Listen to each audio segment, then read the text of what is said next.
오늘 한 중풍병자가 예수님께로 나아가기 위해서 기상천외한 방식을 사용을 합니다. 이것은 사람들의 상식을 넘어서는 방법이었습니다. 예수님을 만나기 위해서는 그 집안에 있는 대문을 통해서 들어가야 하는 것이 맞습니다. 그러나 중풍병 환자 그리고 그를 붙들고 있는 사람들은 아무리 방법을 찾으려 해도 그 대문으로 들어갈 방법을 찾지를 못했습니다. 그 집안에 사람들이 가득했고 그리고 그 집안 밖에서도 사람들이 가득했기 때문에 예수님께로 정상적으로 가려고 하면 꽤 많은 시간을 기다려야 하고 또 기다린다고 해서 예수님을 만난다는 보장이 없습니다. 너무나 많은 사람들이 예수님을 쫓아다니기 때문입니다. 그래서 이들은 상식적인 선에서 이해할 수 없는 방식을 사용을 합니다. 그것은 지붕을 뚫고서 그 중풍병 환자를 예수님께로 데리고 가는 것이었습니다. 이것은 상식을 깨는 것이기에 사람들에게 불편을 주는 것입니다. 그 앞에 먼저 와서 집 안에서 자리 잡고 있었던 사람들, 그리고 예수님을 만나기 위해서 순서를 따라 밖에서 기다리고 있는 그 사람들, 이 모든 사람들의 기다림을 뒤로 하고 그들은 상식을 넘어서는 선에서 가장 빠른 길을 선택했다는 것이 지붕을 뚫는 것이었습니다. 여러분, 그러니 그 현장에 있던 사람들이 얼마나 마음에 불편함을 갖겠습니까? 우리가 버스를 타고 그리고 가려고 한다고 하면 항상 질서를 지켜야 됩니다. 순서를 정해서 버스를 타는 것이. 또 어떤 사람이 갑자기 지붕을 뚫고 버스로 들어가서 자리를 선점하게 되면 그 버스를 기다렸던 사람들이 어떤 마음을 갖겠습니까? 제정신이 아니라는 생각 한 가지 하고, 그리고 기다렸던 사람은 무엇이 되겠는가? 그 질서를 파괴한 사람에 대한 불편한 마음을 가질 것입니다. 그러나 오늘 예수님을 간절히 바라는 사람들이 모여있는 그 자리에서 지붕을 뚫고 중풍병 환자가 침상채로 내려온 것을 사람들이 볼 때 마음에 불편함이 있을 수밖에 없습니다. 그렇게까지 하면서 우리에게 이렇게 불편을 주면서까지 할 이유가 있겠는가, 그렇게 생각을 할 수밖에 없는 것입니다. 그리고 문제는 사람들의 비난을 뒤로하고 이 환자를 예수님께로 모시고 가도 문제는 정말 중요한 것은 예수님께서 이것을 어떻게 판단하실까에 관한 것입니다. 예수님께서 이것을 어떻게 생각하실까? 아마 그 자리에 있던 사람들도 그 지붕을 뚫고 그 침상에 내려오고 거기에 움직이지 못한 환자, 누가 봐도 명백한 빼빼 말라버리고 기운 없어 보이는 그 사람이 내려오는 것을 보면서 주변도 살피겠지만 가장 먼저 살핀 것이 예수님의 얼굴일 것입니다. 주님은 무엇이라고 말씀하실까? 이렇게 무도하고 질서를 어기고 매너를 지키지 않고 무차별적으로 지붕을 뚫고 내려와서 이렇게 무작정 예수님께 얼굴을 들이밀고 있는 이 작자들, 이 사람들에 대해서 예수님께서 뭔가 따끔하게 얘기해 주시기를 사람들은 기다리고 있었을 것입니다. 그런데 그들의 반응, 그들의 생각과 다르게 예수님은 20절 말씀에서 이렇게 말씀을 하십니다. 예수께서 그들의 믿음을 보시고 이르시되 이 사람아 내 죄사함을 받았느니라 하시니, 사람들이 볼 때는 비정상적인 행동을 하고 있고 광신적인 행동을 하고 있고 사회 규범을 깨트리는 상식선에서 이해할 수 없는 행동을 하고 있음에도 예수님은 그들을 향해서 믿음을 얘기하십니다. 그들의 믿음을 보시고, 사람들은 그들의 모습과 외형과 사회적인 가치관과 기준을 통해 판단하셨는데 지금 예수님이 판단하는 기준은 무엇입니까?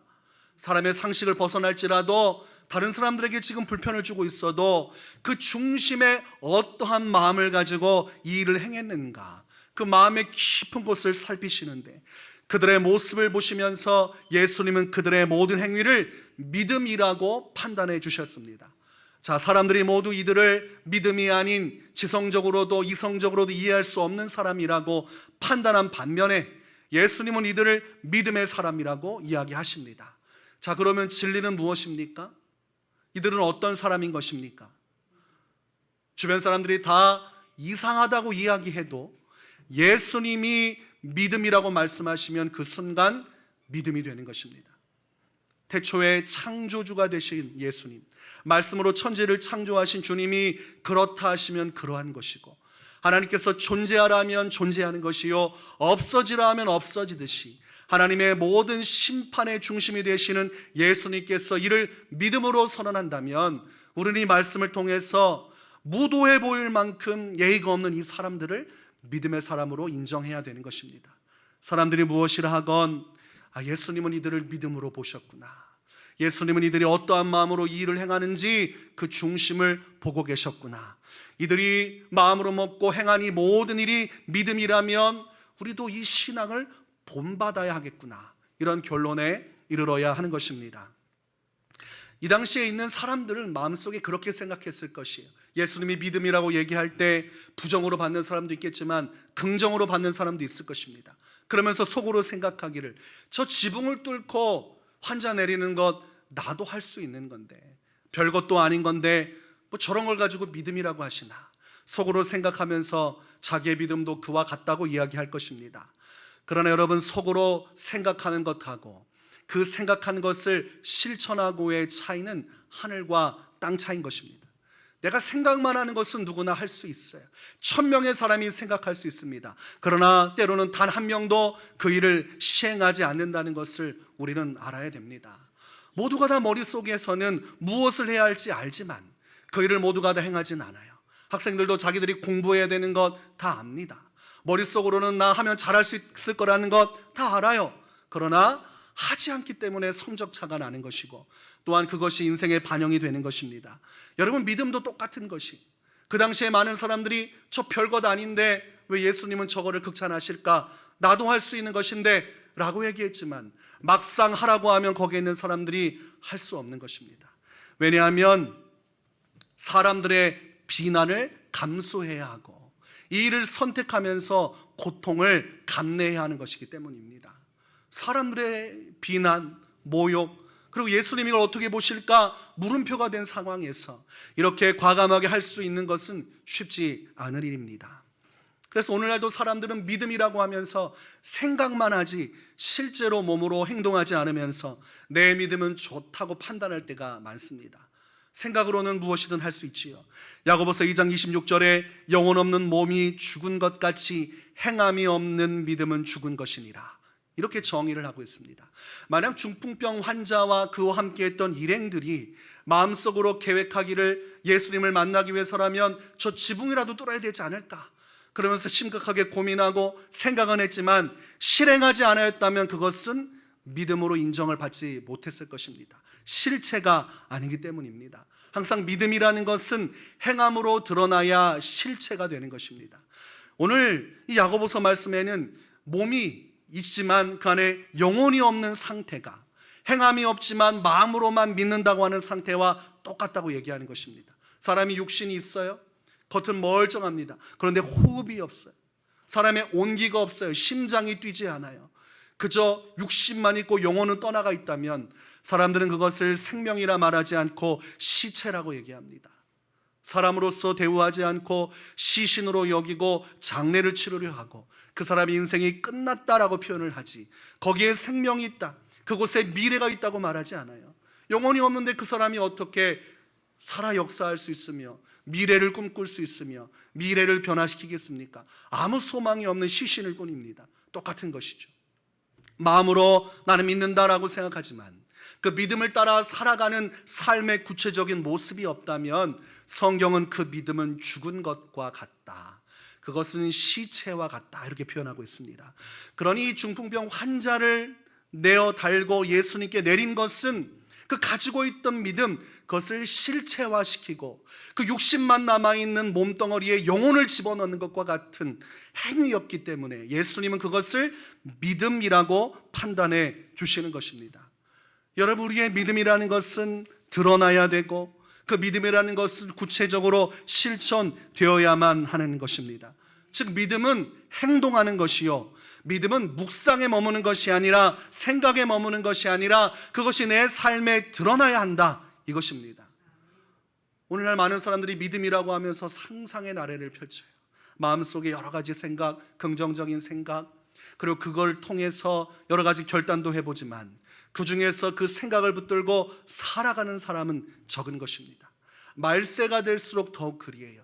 말은 너무나 잘하고 신앙적으로 술술술술 성경도 이야기하고 하나님에 대한 것도 다 아는데 위기가 닥치고 환난이 오면 자기가 말한 대로 살아가는 사람이 거의 없는 것입니다. 그래서 예수님께서 마지막 날 말세에 내가 믿음을 볼 수 있겠느냐, 성경 말씀은 선포되었고 많은 사람이 그리스도인이라고 하지만 정말 삶으로 그 믿음을 나타내는 사람이 몇이나 되겠느냐, 이렇게 말을 하는 것입니다. 그래서 신앙은 그 말에 있지 않아요. 그 삶에 있습니다. 그 삶 속에 무엇을 나타내는지, 그 능력이 어떻게 발현되는지, 그 삶의 현장을 통해 믿음은 실체를 드러내게 돼 있는 것입니다. 오늘 이 중풍병 환자와 그와 함께 했던 사람들은 이 믿음을 가지고만 있지 않고 행하였어요. 그 믿음을 행함으로 사람들에게 비난을 받았지만 그것도 감수했습니다. 여러분, 믿음이라는 것은 사람들의 눈치를 보는 것이 아니라 하나님의 눈치를 보는 것이, 이 중풍병 환자와 사람들이 주변에 있는 사람들의 눈치를 보기 시작했다면 이 일을 행할 수 없었을 것입니다. 그들의 초점이 어디에 있었냐면 예수님께 있었어요. 사람들이 무엇이라 나를 판단하든 상관없이 예수님이 나를 어떻게 판단하는 것이 중요했습니다. 그들이 예수님께 초점을 맞췄기 때문에 행함이 있는 믿음을 드러낼 수 있었습니다. 오늘날 왜 우리가 마음속으로는 믿는다고 말하면서 삶을 그렇게 살지 못하는가? 대부분이 주변 사람들의 눈치를 보기 때문입니다. 예배에서 자유하지 못하고 온전한 마음을 들이지 못하는 사람들, 대부분이 교회에 와서도 사람들의 눈치를 살펴요. 찬양도 잘 못하고 기도도 잘 못해요. 누가 내 기도 들으면 어떡하나, 내가 찬양하는 모습을 보고 나를 판단하면 어떡하나. 이 주변 사람들의 모습을 살피면 예배도 제대로 못 드립니다.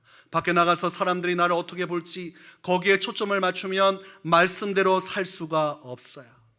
오늘 우리가 때로는 과감해야 되는 것입니다. 믿음을 살아내려면 내가 사람 눈치 봐서는 안 되겠구나, 예수님 그분이 나를 어떻게 판단하실지 거기에 포커스를 맞춰야겠구나, 그런 생각을 분명하게 해야만 우리가 삶 속에서 생각하고 묵상한 것을 실천할 수 있는 길이 열려지게 되는 것입니다.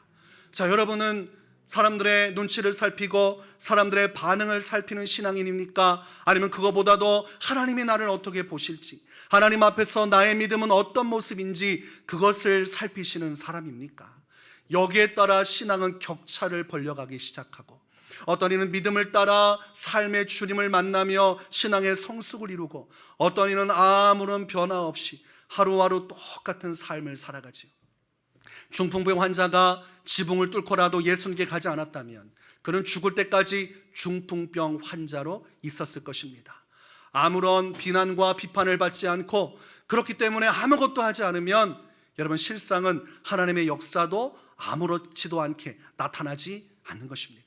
그래서 믿음을 갖고자 하면 주변 사람들의 비난을 내가 감수하겠다는 결단이 있어야 합니다. 이처럼 대가를 지불하고자 하는 마음의 결단이 있을 때 우리가 믿음으로 살아갈 수 있는 것입니다. 여러분이 믿음을 지키기 위해서 대가를 지불해야 한다면 과감하게 그 대가를 지불하며 살아가시겠습니까? 내가 믿음을 선택했기 때문에 그로 인하여 어려움을 감수해야 한다면 그럼에도 불구하고 믿음을 선택하며 살아가시겠습니까? 대답을 좀 해보세요. 대가를 지불하면서라도 믿음을 따라 살아가시겠습니까? 창세기 12장에 보면 아브라함을 주님이 부르십니다. 창세기 12장 1절에 여호와께서 아브라함에게 이르시되 너는 너의 본토 친척 아비집을 떠나 내가 내게 지시할 땅으로 가라. 아니, 이런 말씀이 어디 있습니까? 잘 살고 있는데 지금 아버지가 데라가 하란으로 자기들 이끌어왔고 이 하란에서 잘 살고 있는데 하나님이 자세한 설명도 없이 지금 본토 친척 아비집, 네가 살고 있는 고향, 너의 친척이 있고 내 아비가 있는 이곳을 떠나서 내가 지금 말하는 곳으로 가라. 그건 단언하는 것이고 명령하는 것입니다. 갈 수 있겠느냐가 아니고 가라고 명령하고 있는 것입니다. 가야만 하는 상황이에요. 이 말씀이 떨어졌으면 이제 반응을 해야 됩니다. 믿음은 행동하는 것이라고 했어요. 머릿속으로 하란을 떠나 약속한 곳으로 가야지, 순종해야지 하고 안 가면 믿음입니까? 아닙니까? 믿음이 아니에요. 믿음이 행동으로 드러나지 않았고 머릿속에 머물렀기 때문에 하나님은 믿음이라고 인정하지 않습니다. 아브라함에게 갈등이 아니겠습니까? 여기에서 자기에게 익숙한 것들 투성이에요. 지금 자기는 여기가 너무 좋아요. 친척들이 있고 아버지가 있고 나의 삶의 것들이 다 있는, 사람은 익숙한 것을 좋아하지 새로운 것을 좋아하지 않습니다. 그래서 여러분, 교회 자리도 마찬가지예요. 한번 자리 잡으면 1년 내내 그 자리 가고, 어떤 세미나 가서 3박 4일 가면 첫날 앉는 자리를 끝까지 앉는 것입니다. 사람은 익숙한 게 좋아요. 자꾸 뭔가 바꾸면, 변화가 오면 불안하기 십상이에요. 오늘 아브라함은 대가를 지불해야 되는데 자신에게 익숙한 것을 다 내려놓아야만 이 믿음에 따라 움직일 수가 있는 것입니다. 그래서 아브라함이 얼마나 많은 마음속에 갈등이 있었겠습니까? 그러나 아브라함은 하나님의 말씀을 따라 순종하기로 결단합니다. 그 말은 무엇입니까? 대가를 지불하기로 결정하는 것이. 하나님의 말씀을 붙들면 내가 포기해야 할 것들, 내가 내려놓아야 할 것들이 있어요. 그 믿음의 법칙은 항상 똑같습니다. 하나님이 요구하시는 것은 내가 생각했던 것과 전혀 다른 것일 때가 많아요. 그렇기 때문에 내가 생각했던 나의 목표, 나의 계획, 내가 생각하는 삶의 패턴을 다 부정하고 그곳으로 가려면 포기해야만 하는 것입니다. 하란에서의 삶을 포기해야 주님이 지시할 땅에 갈 수 있는 것이, 그 대가를 짊어져야만 하는 것입니다. 하나님께서 창세기 12장 2절에 그렇게 하면 이런 복을 주신다고 하셨어요. 내가 너로 큰 민족을 이루고 내게 복을 주어 내 이름을 창대케 하리니 너는 복의 근원이 될지라. 만약 네가 이 어려운 상황에도 대가를 지불하고 결단하여 믿음으로 살아간다면 내게는 복이 주어질 것이다. 믿음을 따라 순종하는 사람의 결과는 복으로 끝나게 되어 있습니다. 그러나 그 복은 보여지지가 않아요. 여러분, 하나님이 말로만 복이라고 했지 아브라함이 복을 본 적이 있습니까? 누가 지장을 찍어가지고 공증해 주는 사람이 있습니까? 하나님과 자기밖에 모르고 세상에 누구도 이것을 책임져 줄 사람이 없어요. 그래서 믿음은 하나님 안에서 실체를 드러내야 되지만 하나님과의 나의 믿음은 실제로는 실체가 없는 것입니다. 하나님의 언약만 있는 것이지 현실적으로 무엇을 믿을 만한 것이 아무것도 없는 것이. 그렇기 때문에 대부분의 사람들이 눈에 보이는 것은 없는데 내가 대가를 지불해야 한다는 것 때문에 믿음의 길로 가기를 주저하는 것입니다. 이 중풍병 환자와 그와 함께한 사람들도 대가를 지불했잖아요. 사람들의 비난, 비판, 그리고 예수님의 반응이 어떨지도 알 수 없고, 그리고 그 지붕을 뚫어가지고 환자를 내리는 게 보통 일입니까? 여러분, 침대에 옮겨보신 적 있습니까? 그 침상채로 지붕 위에 올려가지고 지붕을 하나하나 다 뜯어가지고 사람들이 밑에서 어 하는데 그럼에도 불구하고 모른 척하고 사람들이 짜증내는 소리에도 묵묵히 그걸 내리는 시간의 대가. 여러분, 그런 시간의 대가를 지불하고 노력을 지불하더라도 예수님에 대한 믿음을 가졌기 때문에 행하였고, 그 결과 그들은 대가를 지불하는 것에 대한 예수님의 복을 받게 된 것입니다. 믿음으로 인정받고 그 믿음의 역사를 하나님께서 허락해 주신 것이에요. 그래서 여러분, 우리가 믿음이라는 것은 결단이 필요해요. 주님, 제가 잃어버리는 것이 많아도, 제가 포기할 것이 많아도 주의 말씀대로 순종하겠습니다. 이것이 전제가 되지 않고는 누구도 믿음으로 살 수 없습니다. 믿음으로 살려면 반드시 포기해야만 합니다. 하나님이 우리에게 말씀하시는 모든 것은 포기를 전제로 하고 있는 것이, 자기를 부정하지 않고 예수님을 따라갈 방법은 없어요. 자기 십자가를 지지 않고 예수님을 따를 수 있는 사람은 없습니다. 내가 이 세상에서 하고 싶은 것 다 하면서 내 마음대로 살면서 예수님을 따를 수 있는 방법은 없습니다. 예수님이 말씀하시면 내가 내려놓아야 할 것이 있는 것이, 내가 예수님의 십자가를 지고 따라가려면 짊어지고 있는 것이 있어야 십자가를 따라 예수님의 뒤를 따라갈 수 있는 것입니다. 그래서 우리가 항상 결단이 있어야 됩니다. 포기할 용기, 대가를 지불할 용기. 히브리서 11장 6절에는 믿음이 없이는 하나님을 기쁘시게 못하나니 하나님께 나아가는 자는 반드시 그가 계신 것과 또한 그가 자기를 찾는 자들에게 상 주시는 이심을 믿어야 할지니라, 이렇게 말씀하셨어요. 우리가 내 것을 내려놓고 주님의 것을 따르면 주님은 무엇을 주십니까? 상을 주신다. 그 믿음의 결과 열매를 얻게 하신다. 그러니 우리가 잃은 것이 있지만 또한 얻는 것이 있다고 성경은 말해요. 우리가 잃어버리는 것보다 얻게 되는 것이 더 클 것이라고 이야기를 하는 것입니다. 우리가 믿음으로 살면 잃어버리고 포기할 것이 있지만 주님은 그것보다 더 큰 영광을 주시리라고 성경은 약속하고 있는 것입니다. 근데 행함이 없는 믿음의 사람들의 특징은 믿는다고 말하고 믿음을 생각하고 믿고자 하지만 그 믿음을 삶으로 드러내지 못하는 사람들의 초점은 자기가 잃어버릴 것에 있습니다.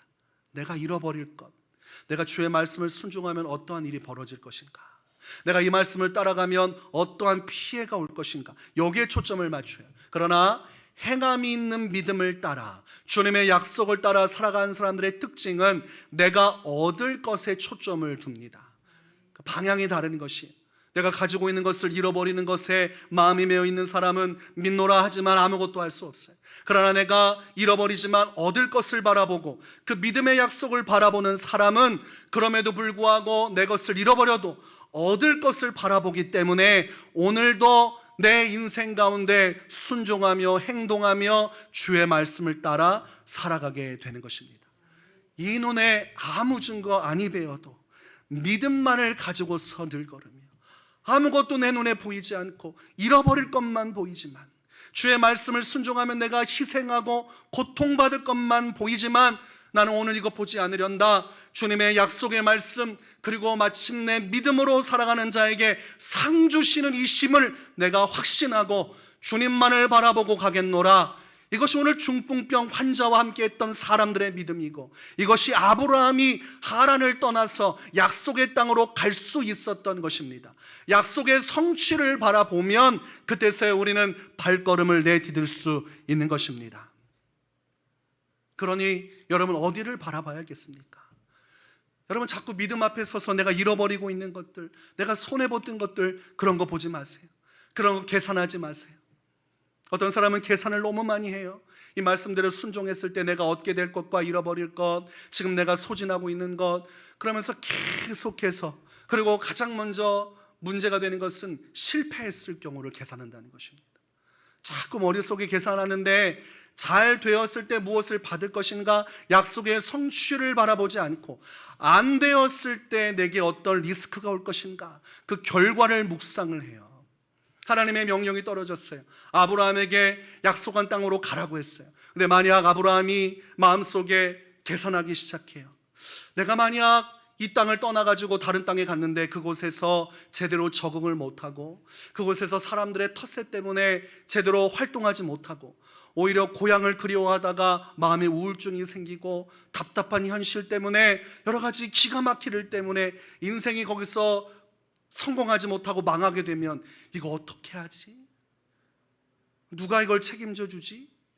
하나님이 가라고 해놓고 책임 안 져주면 어떡할까? 여러분 그 계산을 하는 순간 갈 수 있습니까? 없습니까? 누구도 못 갑니다. 실패했을 경우를 계산하는 사람으로서는 그 아무것도 보이지 않는 믿음의 길로 갈 수가 없어요. 그래서 오늘날 왜 많은 성도들이 말로만 신앙생활하고 믿음의 삶을 보이지 못하느냐? 왜 내가 대가를 지불하며 주의 말씀대로 순종하지 못하느냐? 계산하고 있기 때문이에요.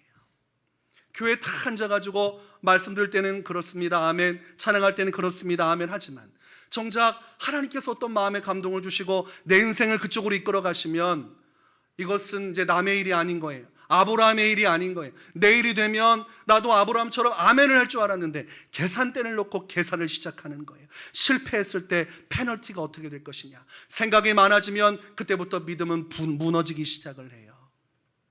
하나님의 사람들은 단순하게 말씀을 통해 약속을 믿고 그 앞으로 한결같이 나아갔지, 야 일단 생각해보자, 그럼 현실을 따져 묻지 않았습니다.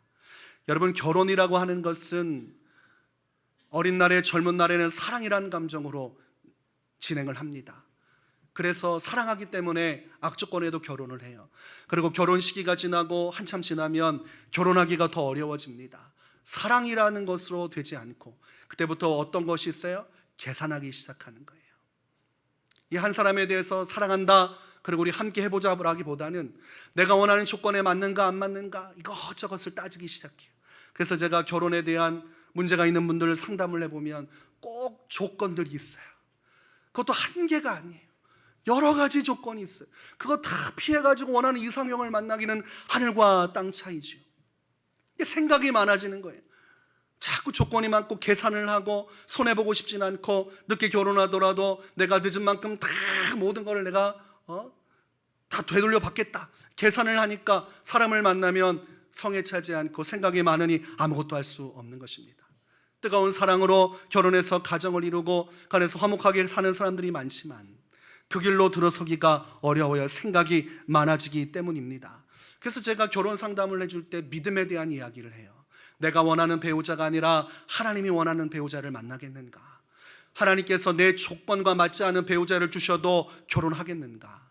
그러면 그렇게 하겠다고 그래요. 그러면 조건을 다 내려놔라. 그러면 얼굴이 빨개지고, 그거는 어떤 분은 그러는 거예요. 연봉이 그래도 저보단 많아야 됩니다. 연봉을 물어봤더니 왜 이렇게 돈을 잘 벌어요? 연봉이 너무 높은 거예요. 그래서 주님이 연봉 높은 사람을 보내주셔야 되는데 연봉 낮은 사람은 보내주셔도 이 사람이 차버리겠구나. 하나님이 보내주고 싶어도 내가 계산하고 생각하면 못 보내주는 겁니다. 왜냐하면 하나님이 연봉 높은 사람 보내주기로 결정했다고 누가 확신할 수 있어요? 돈은 나보다 못 벌어도 정말 진실하고 사람이 좋고 순전해서 나를 위해 사랑해 줄 수 있는 사람, 그런 사람일 수 있잖아요. 하나님이 어떤 사람을 보내줄 줄 알고 내가 자꾸 모든 조건을 겁니까? 하나님 앞에서 순종하겠노라고 생각하고 주님이 원하시면 누구라도 결혼하겠다는 마음을 가지고 이 마음의 것들을 비워내지 못하면 절대로 결혼할 수가 없습니다. 하나님이 보내주셔도 그 사람의 발로 차버리기 때문이에요. 그러니 하나님이 보내주실 수가 없는 거예요. 이렇게 상담을 하고 한 가정 얘기를 했더니 1년이 되지 않아서 결혼했어요. 그래서 제가 비밀을 알아냈습니다. 결혼도 믿음으로 하는 것이구나. 사람이 생각이 많아지면, 계산이 많아지면 하나님의 역사를 회방하는구나. 여러분, 어떤 믿음이든지 자꾸 우리가 돌다리를 두들겨 보고 좀 뭔가 확실하고 내가 계산대를 굴려봐서 내가 실패를 해도 어느 정도 내가 감수할 수 있다고 하면 갈까 말까 하지, 내가 실패를 하면 큰 화를 나간다고 생각하면 주님이 마음에 감동을 줘도 순종을 안 합니다. 여러분, 믿음은 분명한 돌다리가 있어야 그것을 보고 가는 것이 아니라 믿음으로 순종하고 발을 내디딜 때 하나님이 돌다리를 만들어 주시는 것입니다. 이 차이가 하늘과 땅 차이인데 이 믿음의 세계를 모르니까 계산하다가 주저앉고 실패할 경우를 대비해서 아무것도 하지 않습니다. 그것이 바로 성경에서 말씀하는 한 달란트 받은 자의 행동입니다. 내가 이 일을 하다가 문제가 되면, 혹이라도 내가 가진 한 달란트를 잃어버리거나 그러면 주인이 나를 책망할 텐데, 내가 믿음으로 하나님 따라 살아간다고 하다가 이 믿음대로 살다가 하나님이 도와주지 않고 망해버리고 내 인생이 잘못되면 나도 손해요. 또 하나님이 나를 책망하지 않을까? 괜히 결과에 대해서 자기가 예단을 하고 두려운 나머지 아무것도 안 하고 가만히 있는 것입니다. 신앙생활은 하지만 하나님 무슨 말씀을 주셔도 쉽게 순종을 할 수 없어요. 내가 손해보지 않은 말씀은 그래도 순종을 하는데 손해볼 것 같으면 안 하는 겁니다. 그러니 항상 믿음이 제자리 걸음이에요.